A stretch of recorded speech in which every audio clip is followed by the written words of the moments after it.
ऐसे ही। आज हम लोग संस्कृत में सर्वनाम का शब्द रूप जानेंगे। इसी सर्वनाम से हम 2 नंबर 3 नंबर 4 नंबर का क्वेश्चन कंप्लीट कर सकते हैं और संस्कृत में अनुवाद भी बना सकते हैं। जैसे संस्कृत में आपने पढ़ा है उत्तम पुरुष, मध्यम पुरुष, अन्य पुरुष, उसी में का रूप हम लोग पढ़ने जा रहे हैं संस्कृत में सर्वनाम। ऐसे है जुष्मद। जुष्मद का मतलब तुम होता है, ऐ मध्यम पुरुष में आता है। इसमें जितने भी है ये आपको 21 को शब्द लिखे हुए हैं, तोम से लेकर जुष्मासु तक, ये सब जुष्मद सर्वनाम का रूप है।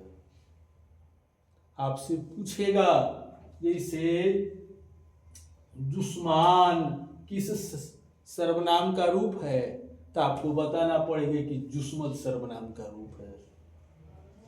जैसे पूछ दिया तो शब्द किस सर्वनाम का रूप है, तो जुष्मद का है।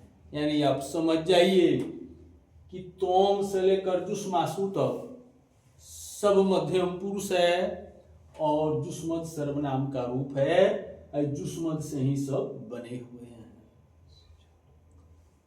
इससे हम अनुवाद भी आसानी से कर सकते हैं। ये सब विभक्तियों के द्वारा पकड़ में आएगा आपको।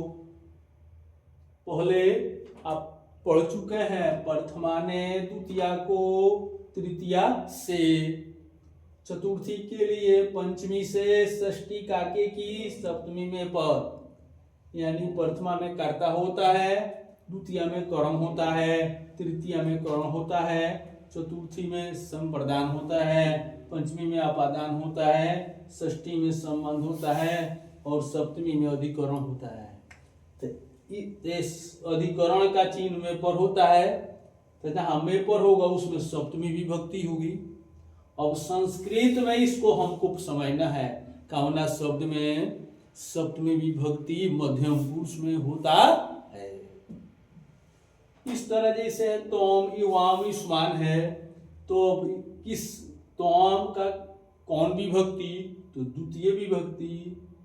कौन वचन, तो एक वचन। कौन पुरुष, मध्यम पुरुष।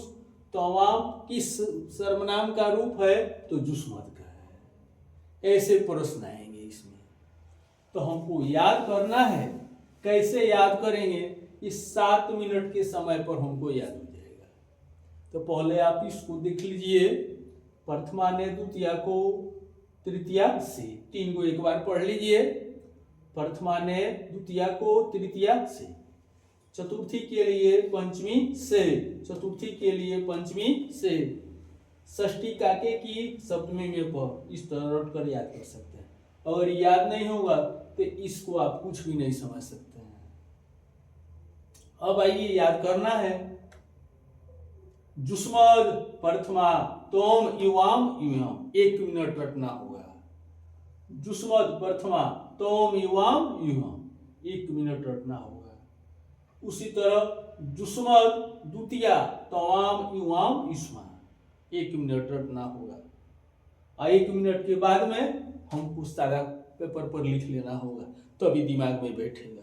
जैसे आप खाना खाते हैं तो पचाने के लिए पानी पीते हैं, उसी तरह इसको याद करें कीजिएगा। आज मुजवानी लिख लीजिएगा तो समझिए कि दिमाग में पच गया। जुष्मद तृतीया तवया युवाभ्याम युष्माभि, जुष्मद तृतीया तवया युवाभ्याम युष्माभि, जुष्मद चतुर्थी तुभ्यम युवाभ्याम युष्मभ्यम, जुष्मद पंचमी तोत युवाभ्याम युष्मत्, जुष्मद षष्ठी तो युयो युष्माकम, जुष्मद सप्तमी तवई युयो युष्मासु। तभी याद रहेगा आपको। कहीं आ गया कि हम तुम लोगों को खेलना चाहिए, तो कहाँ से लाइएगा तुम लोगों को? कहाँ से लाइएगा तुम लोगों को? तो तुम लोग कौन सी है, बहुवचन है। तुम लोगों को तो यहाँ पर को है, तो यहाँ पर आएगा जुस्मान लिखना होगा। जुस्मान खिले, इसके हिसाब से एतेताम एऊ एतम एत ऐसे होता है, तो इसके माध्यम से हमको अनुवाद करना होगा। जैसे अब आ गया आपको, तुमसे, तुमसे हमको पुस्तक चाहिए, तो तुमसे का कहाँ से लाइएगा, ये तोया होगा। तोया पुस्तकम, पुस्तकम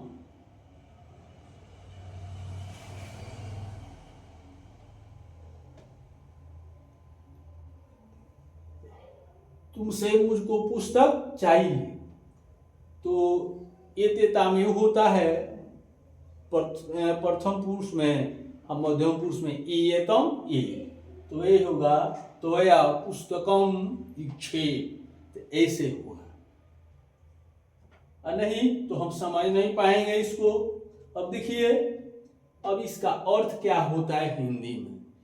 कोई पूछे कि आप मध्यम पुरुष का 10 गो शब्द बताइए या 20 गो शब्द बताइए, तो यही बताना पड़ेगा मध्यम पुरुष में सब, नहीं खोजते रह जाइएगा। आपको बताया हो गया तोम एवं एवं एक एक ऊपर हो जाता है, लेकिन तोम से लेकर इस मासु तक इस सब मध्यम पुरुष का रूप है। अब इसका हिंदी क्या हुआ आपको हम समझा रहे हैं।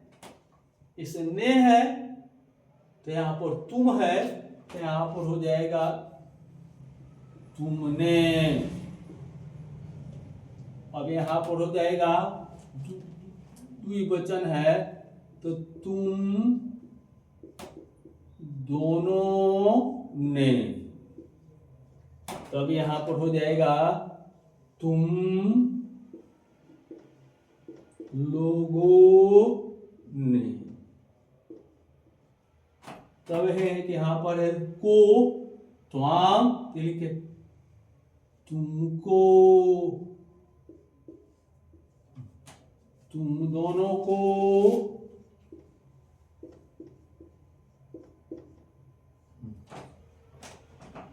तुम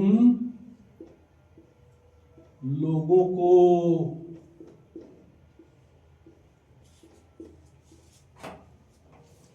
तुमसे, तुम दोनों से,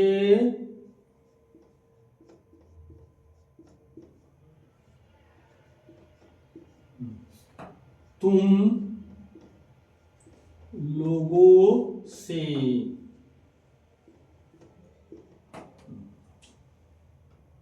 ये होगा तुम्हारे लिए, तुम दोनों के लिए,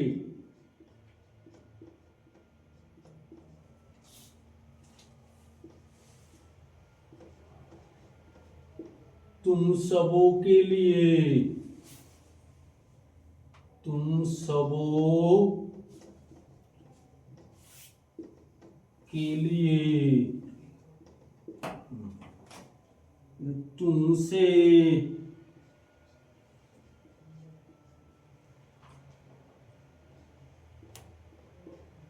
तुम दोनों से, तुम लोगों से, ये तुमका, तुमका या तुम्हारा,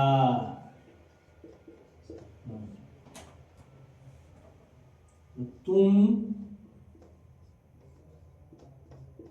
दोनों का, तुम लोगों का,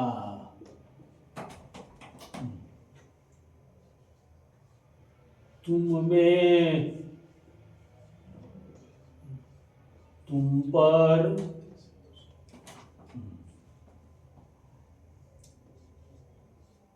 तुम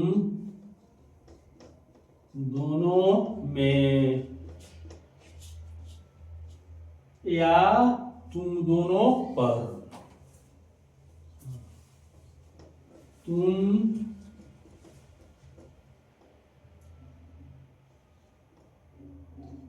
लोगों में, अच्छा है। आप जैसे आएगा तुमने खाया, तो तुमने के लिए आप तुम लिखिएगा।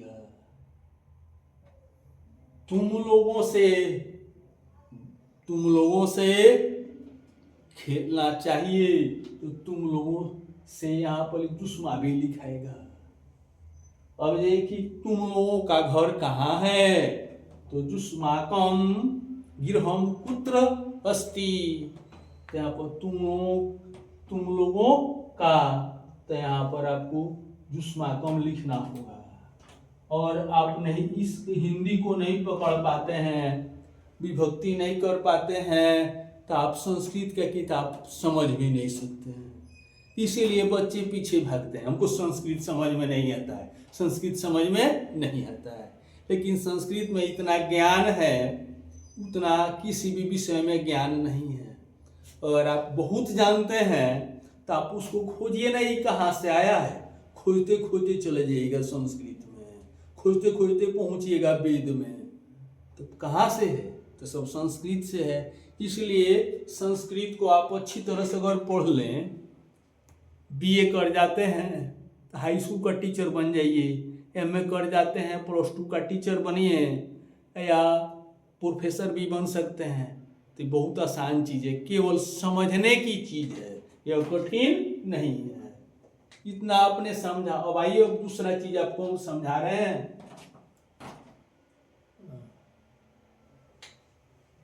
अब कोई पूछा उयम शब्द में कौन विभक्ति है, तो आप याद रखिएगा तौमेवावयम प्रथमा, इसमें सीधे लिखिएगा कौन चीज, प्रथमा। कौन वचन है, तो यहां पर बहुवचन है, बहुवचन है। और किस सर्वनाम का रूप है, तो जुस्मद का है। इतना प्रश्न आप निकाल लीजिए, तो जानिएगा तब ना, नहीं जानते हैं तो नहीं होगा। ऐसे आपकी ठोर देखिए, जुस्मासु, अंत में सु है तो चटते पकड़ जाइए कि सु वाला शब्द होगा, इसमें सप्तमी विभक्ति होगा, तो आप लिख दीजिए कौन चीज, सप्तमी। कौन वचन, तो बहुवचन में है। कौन पुरुष है, मध्यम पुरुष है। किस सर्वनाम का रूप है, तो जुस्मद का है। ऐसे पकड़े, चार चार प्रश्न आप हल कर सकते हैं, और नहीं तो आपसे हल होने वाला नहीं है।